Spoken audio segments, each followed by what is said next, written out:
Selamat pagi dan selamat sejahtera. Di bawah topik komposisi kimia dalam sel, hari ini kita akan mempelajari topik 4.2 karbohidrat. Mari kita lihat.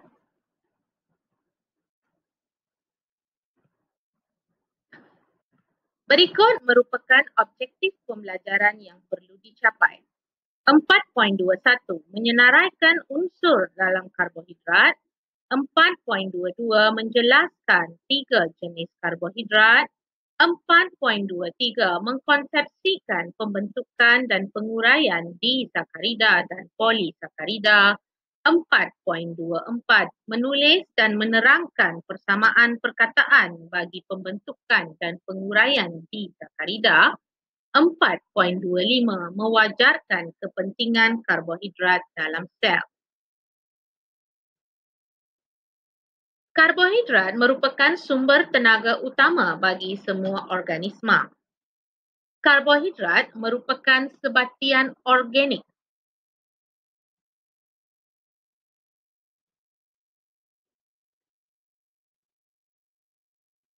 Bila kita kata sebatian organik, bermaksud karbohidrat mengandungi unsur karbon. Selain daripada unsur karbon, karbohidrat terdiri daripada unsur hidrogen dan juga oksigen dalam nisbah 1 karbon kepada 2 hidrogen kepada 1 oksigen. Berikut merupakan formula kimia bagi karbohidrat.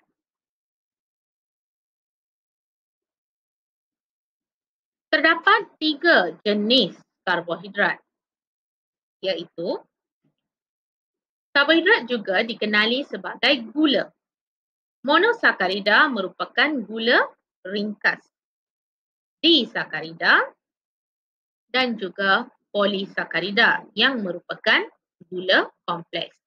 Maka terdapat 3 jenis karbohidrat iaitu monosakarida, disakarida dan juga polisakarida. Kita lihat monosakarida. Monosakarida merupakan monomer atau unit karbohidrat yang paling ringkas. Monosakarida inilah yang akan bergabung untuk membentuk rantai karbohidrat yang panjang. Kita sebut polimer.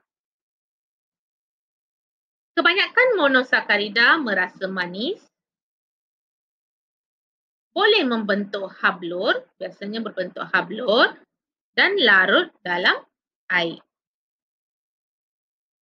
3 contoh monosakarida ialah glukosa, gula yang paling lazim didapati, paling banyak didapati dalam tumbuh-tumbuhan, contohnya tumbuhan gandum, padi serta buah-buahan seperti anggur. Fruktosa, gula yang banyak terdapat di dalam madu dan juga buah-buahan manis seperti tebu. Manakala galaktosa ialah gula yang terdapat dalam susu. So, ada 3 contoh monosakarida iaitu glukosa, fruktosa, galaktosa. Semua monosakarida merupakan gula penurun. Apakah yang dimaksudkan dengan gula penurun? Bermaksud kesemua monosakarida iaitu glukosa, fruktosa dan galaktosa mempunyai kuasa penurunan. Apabila ujian Benedict dijalankan,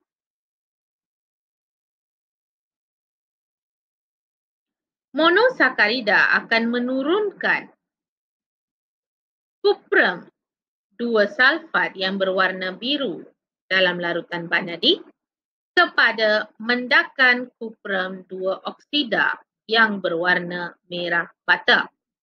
Maka, kesemua monosakarida memberikan keputusan ujian positif bagi ujian Benedict.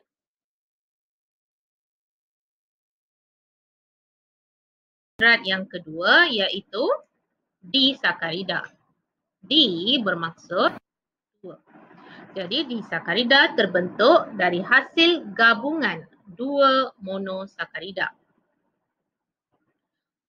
Hasil gabungan dua monosakarida ini adalah melalui proses kondensasi. Untuk menggabungkan dua monosakarida perlu melalui proses kondensasi dengan menyingkirkan satu molekul air. Mari kita mengkonsepsikan pembentukan disakarida. Glukosa, satu monosakarida, bergabung dengan glukosa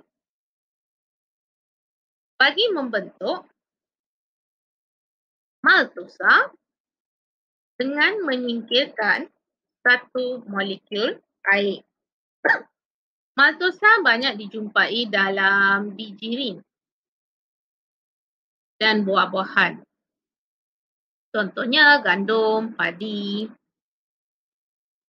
Contoh lain, glukosa bergabung dengan fruktosa, satu monosakarida lain, untuk bergabung melalui proses kondensasi membentuk sukrosa dengan menyingkirkan satu molekul air. Sukrosa banyak dijumpai dalam buah-buahan manis seperti tebu. Contoh seterusnya, glukosa bergabung dengan galaktosa, satu jenis monosakarida, dalam proses kondensasi membentuk laktosa dengan menyingkirkan satu molekul air. Laktosa banyak dijumpai dalam susu.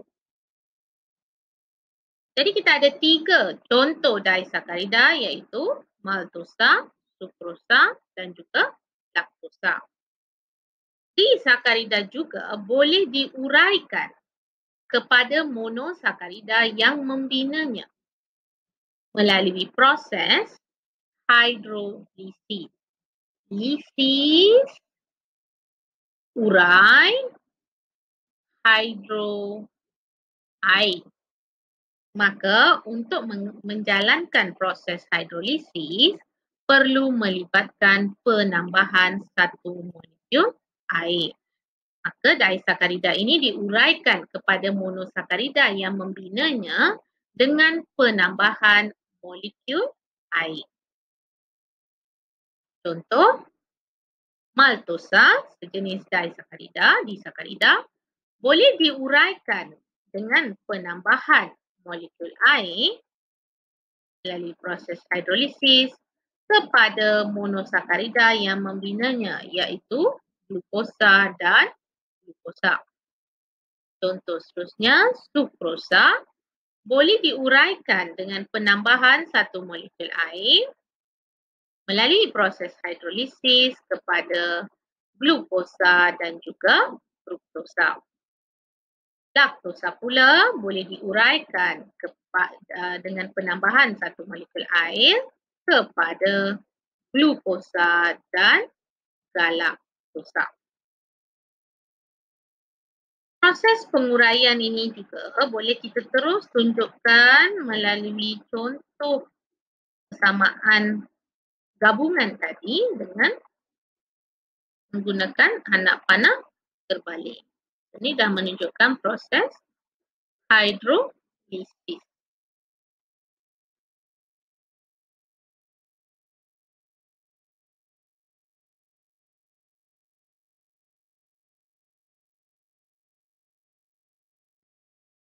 Maltosa dan laktosa merupakan gula penurun. Tetapi sukrosa merupakan gula bukan penurun.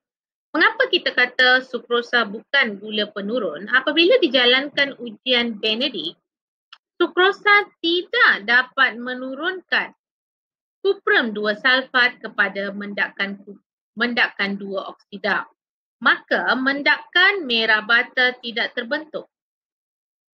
Ini menunjukkan sukrosa memberikan keputusan ujian negatif kepada ujian Benedict.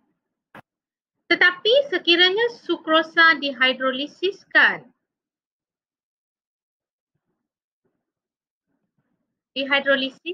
kepada unit-unit monosakarida yang membinanya terlebih dahulu, ia boleh menunjukkan keputusan positif.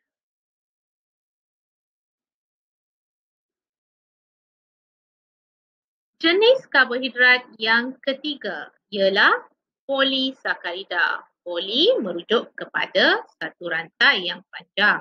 Maka polisakarida ialah polimer berantai panjang yang kompleks yang dibina daripada hasil gabungan beratus-ratus monosakarida. Kebiasaannya adalah glukosa. Monosakarida yang membentuk polisakarida ini kebiasaannya adalah glukosa. Gabungan mestilah melalui proses kondensasi.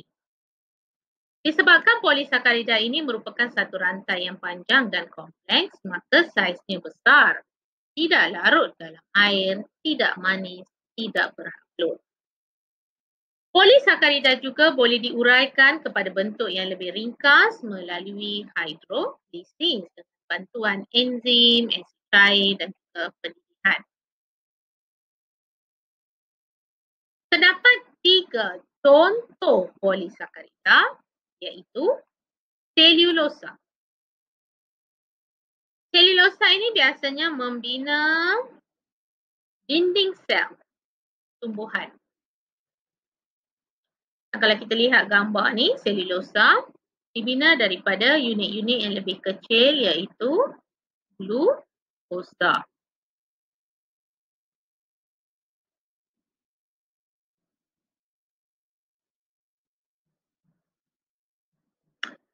Contoh polisakarida yang seterusnya adalah kanji.